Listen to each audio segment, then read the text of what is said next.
This experience happened many years ago. The most people won't believe me when I told them my story, but I guarantee you, this is 100% true. So, it was a stormy night, and I was driving down a deserted country road. The trees along the roadside loomed like twisted shadows, their branches writhing in the wind like skeletal fingers clawing at the heavens. My old car groaned with every bump, the headlights flickering faintly, barely cutting through the suffocating darkness ahead. The rain was relentless, hammering against the windshield as the wipers screeched back and forth, struggling to keep up. The only sounds were the thrum of the engine and the steady rhythm of the rain, both blending into an oppressive silence that made my skin crawl. I had been driving for hours, my eyes heavy with exhaustion, when I saw her. At first, I thought my mind was playing tricks on me. A figure stood by the roadside, drenched and still, just barely illuminated by my flickering headlights. As I got closer, I could make out more details. It was a woman. Her long, soaking wet hair clung to her face, and her thin white dress was plastered to her frail body. She stood barefoot in the mud, motionless, like a statue carved from shadow. My gut told me to keep driving. Something about her presence felt wrong. But the rational part of me, the part that couldn't leave someone stranded in the middle of nowhere during a storm like this, made me slow down.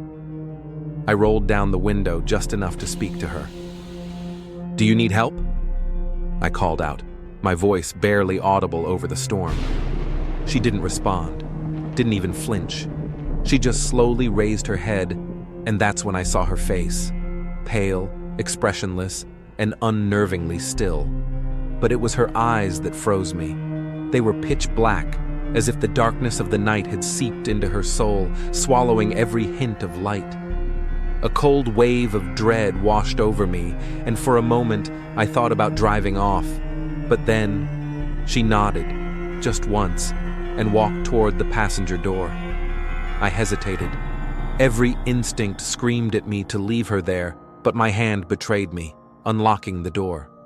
She slid into the seat without a word, bringing with her an unnatural chill that seemed to seep into my bones. She didn't look at me, didn't speak. She just sat there, staring straight ahead, her hands clenched tightly in her lap.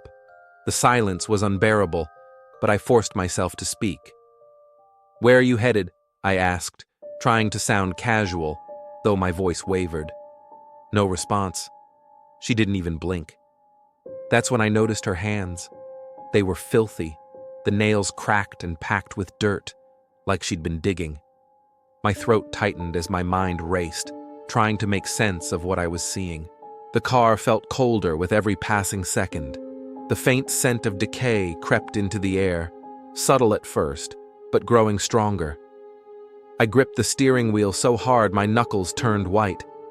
I couldn't bring myself to look directly at her again, but out of the corner of my eye, I could see her sitting unnaturally still, like a corpse propped up in the seat beside me.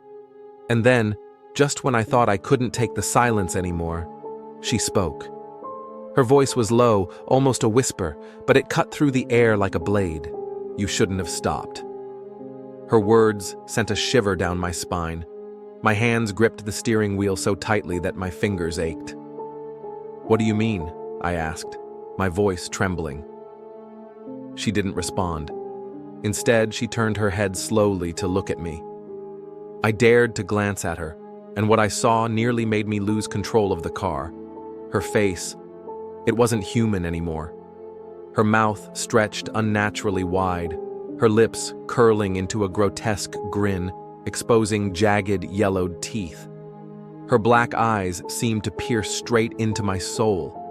I slammed on the brakes, the tires screeching as the car skidded to a halt. My heart pounded like a drum, the sound nearly drowning out the rain that still pelted the car. I turned to face her fully, but she was gone. The passenger seat was empty. The door hadn't opened, and there was no way she could have gotten out without me noticing. My breath came in ragged gasps as I scanned the darkness outside, but there was no sign of her.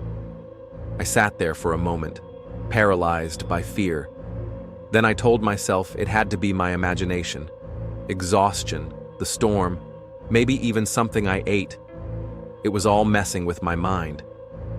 I tried to calm myself as I pressed the gas pedal again. The car crawled forward, but my mind couldn't shake what had just happened. I glanced in the rearview mirror just to reassure myself that I was alone. But I wasn't. She was in the back seat, sitting perfectly still, her eyes locked onto mine through the mirror. A scream caught in my throat as the car suddenly swerved violently, as if some invisible force had grabbed the wheel. The headlights flickered again, and the engine roared louder than ever, though my foot wasn't on the pedal anymore. "Let me out!" I shouted, my voice cracking with desperation.